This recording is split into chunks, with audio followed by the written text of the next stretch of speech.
Assalamualaikum warahmatullahi wabarakatuh.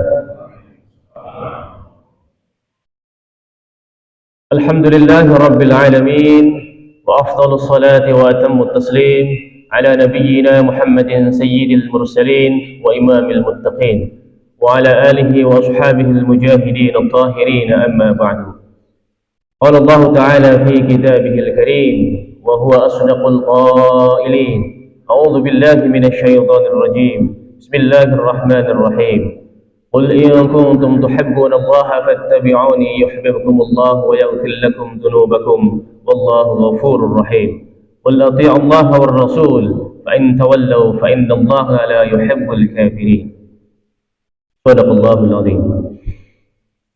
Yang kami hormati Bapak Rektor IAIN Takengon, Bapak Profesor Dr. Ridwan Nurdin MCL, yang kami hormati Bapak Ketua Dewan Masjid Indonesia Kabupaten Aceh Tengah, Bapak Dr. Andes Haji Hamdan MA, yang kami hormati Pak Kiai Kapolres Aceh Tengah. Mohon maaf saya panggil Kiai karena pagi ini sebenarnya tausiahnya sudah selesai, beserta jajarannya. Yang kami hormati pengurus Masjid Az-Zikro Kecamatan Kebayakan, dan yang kami hormati seluruh jamaah subuh Masjid Az-Zikro yang pagi hari ini bisa hadir mengumpulkan keberkahan, merajut silaturahim bersama-sama di rumah Allah di muka bumi ini. Mari sama-sama kita bersyukur kepada Allah dengan ucapan Alhamdulillah. Cara bersyukur paling sederhana yang Allah sediakan untuk kita. Imam Ja'far As-Sadiq, sebagaimana dikutip oleh Syekh Muhammad bin Ali bin Muhammad Ba'qih Ad-Du'ani dalam Ghayatul Guna Syarh Safinatin Najah, beliau menyampaikan ada 3 hal yang bisa menjadikan seorang hamba masuk ke dalam surga. Yang pertama, at-tauhidulillah. Yang kedua, alhamdulillah. Yang ketiga, alhubbulillah. Mengesahkan Allah. Allah sandingkan nama Allah dengan persaksiannya. Syahidallahu annahu la ilaha illahu. Allah bersaksi bahwasannya tidak ada Tuhan kecuali Dia. Memuji Allah. Allah sandingkan juga pujian dengan asmanya. Alhamdulillahirabbil alamin. Segala puji bagi Allah, Tuhan seluruh sekalian alam. Mencintai Allah. Allah juga sandingkan kecintaan dengan namanya. Yuhibbuhum wa yuhibbuna. Allah mencintai mereka dan mereka mencintai Allah. Mudah-mudahan lantunan hamdalah yang kita ucapkan bisa mengantarkan kita ke derajat paling, dengan ucapan Allahumma sholli ala Muhammad wa ala ali Muhammad, bagaimana yang kita lantunkan dalam durasi 1 menit tadi. Mudah-mudahan salawat itu Allah balas dengan yang lebih baik, sebagaimana yang dijanjikan oleh Allah melalui lisan nabinya. Man shalla alayya salatan sallallahu alaihi biha ashran. Hadis riwayat Imam Muslim nomor 384. Barang siapa yang bersolawat kepadaku 1 kali solawat, maka Allah akan balas dengan 10 kali solawat. Ma'asyiral muslimin rahimakumullah.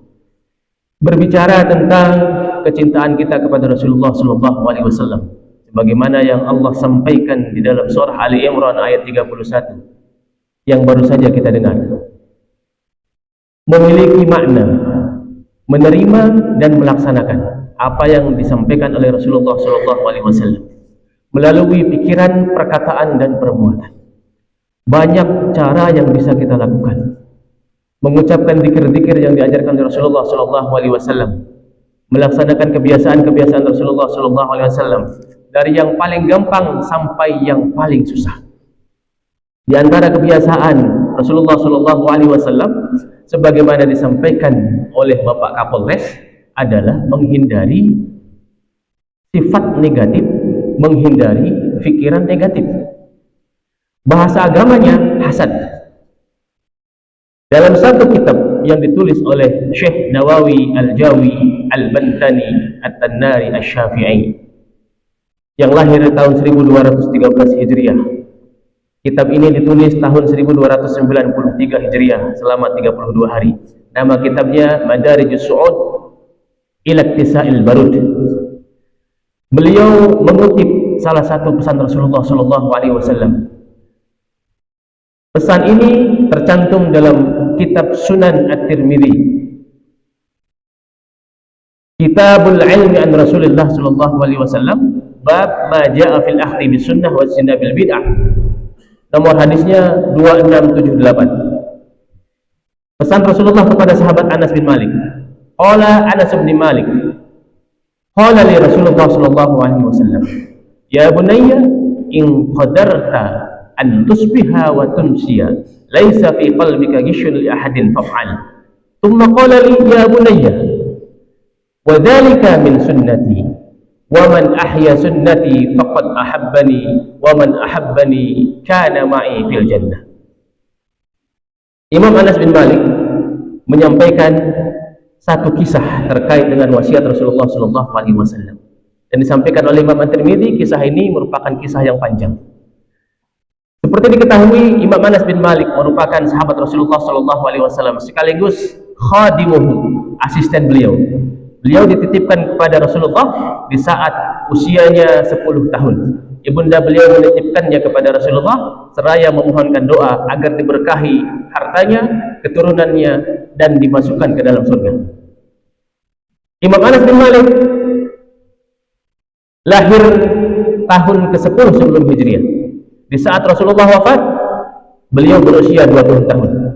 Termasuk kader muda Rasulullah SAW. Dan kader-kader yang ditinggalkan oleh Rasulullah SAW dalam catatan sejarah, 64% lebih adalah kader-kader muda. Salah satunya Imam Anas bin Malik radhiyallahu anhu. Beliau wafat di usia 107 tahun pada tahun 91, ada yang mengatakan 93 Hijriah. Demikian disampaikan oleh Imam Ibnu Hajar Al-Asqalani dalam Tahdhibut Tahdhib. Apa yang menarik dari pesan ini? Rasulullah SAW menyampaikan, wahai anakku, jika setiap hari engkau bisa meninggalkan hasan, maka kerjakanlah. Lalu beliau melanjutkan pesannya, wahai anakku, mengulangi panggilan saya. Yang demikian itu termasuk ke dalam sunnahku. Mencintai aku akan bersamanya di surga kelak. Pesan ini merupakan tantangan dari Rasulullah SAW kepada Anas bin Malik secara khusus dan kepada kita secara umum selaku umatnya.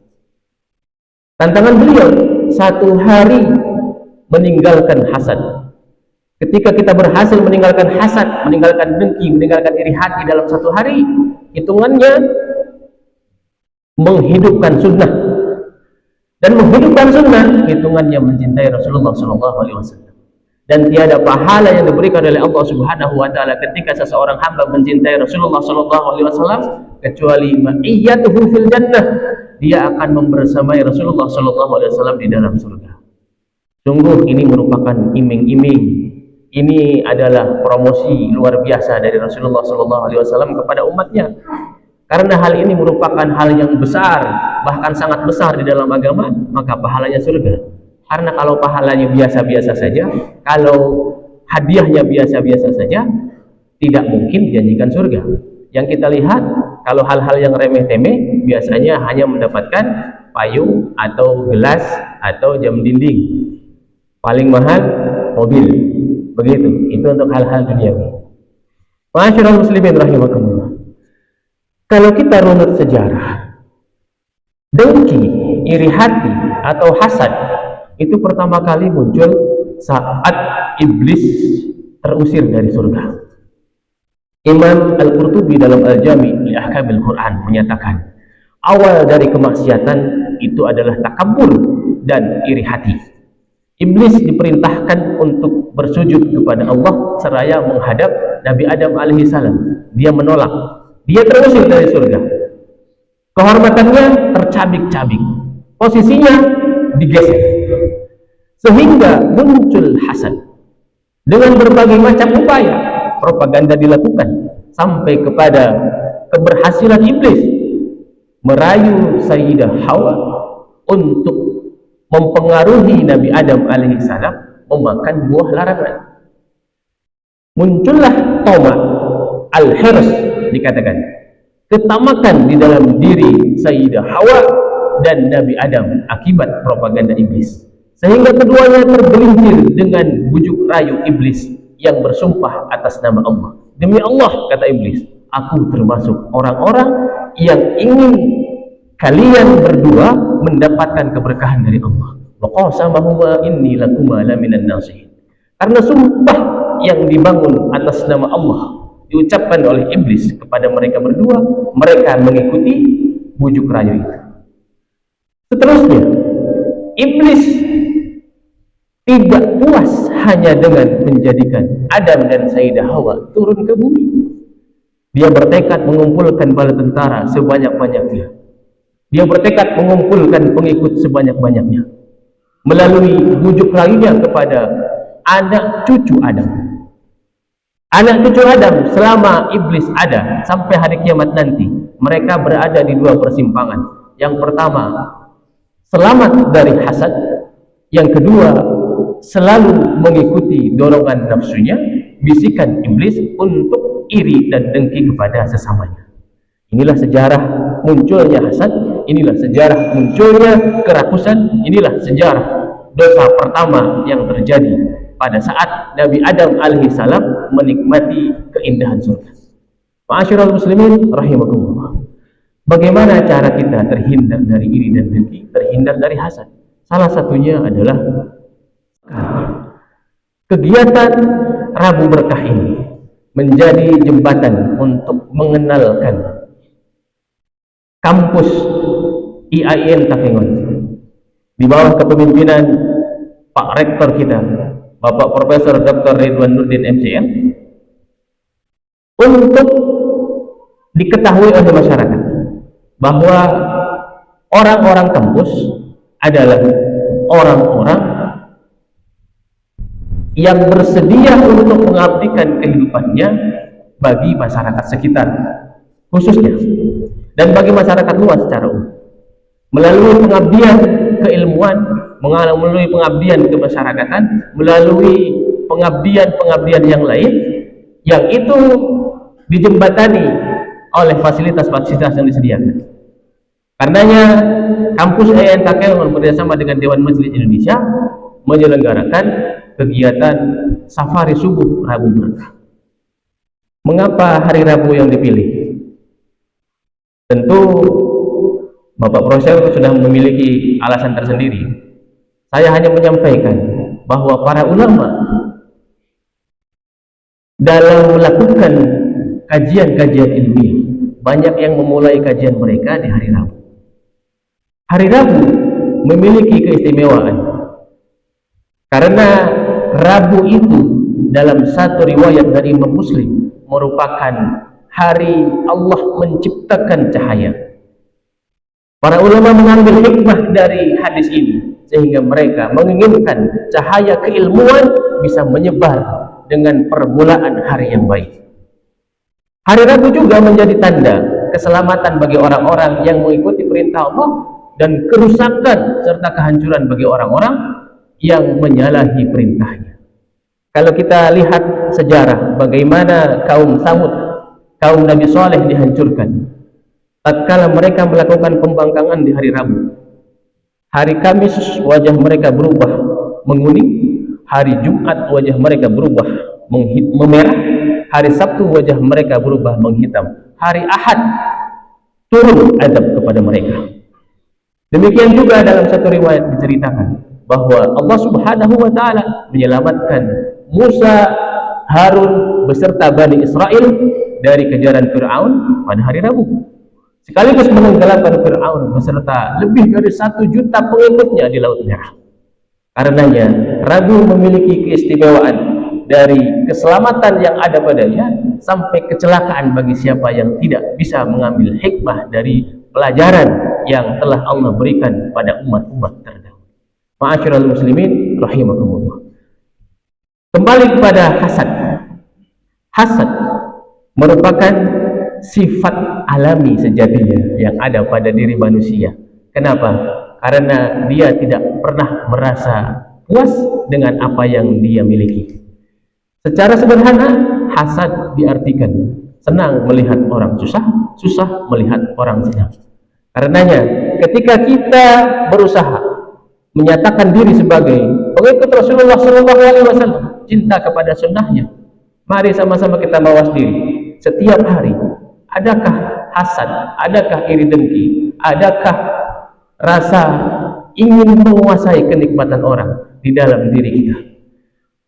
Sudahkah kita merasa senang dengan kenikmatan yang didapat oleh orang lain atau berpura-pura senang?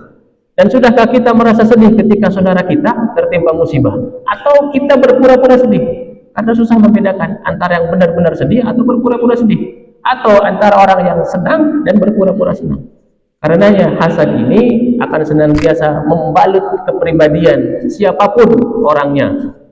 Dia tidak mengenal bagaimana latar belakangnya, orang berilmu atau tidak, orang kaya atau miskin, pejabat atau rakyat, semua bisa dihinggapi oleh hasad ini.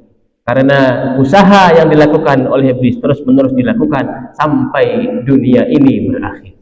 Mudah-mudahan apa yang kita sampaikan mendapatkan keberkahan dari Allah Subhanahu wa taala, dengan memohon kepadanya program Safari Subuh Rabu Berkah ini terus berlanjut, terus berjalan dengan peningkatan kualitas yang ada di dalamnya, sehingga kehadiran kampus IAIN Takengon menjadi jembatan yang menghubungkan antara masyarakat dengan ilmu pengetahuan, antara masyarakat dengan cahaya kemajuan yang dibingkai oleh kemajuan-kemajuan dalam teori-teori pengetahuan, kemajuan-kemajuan dalam teori-teori ilmiah, sehingga keberadaannya tidak hanya dirasakan oleh orang-orang yang terlibat langsung, tetapi juga oleh masyarakat. Terima kasih kami sampaikan kepada seluruh hadirin.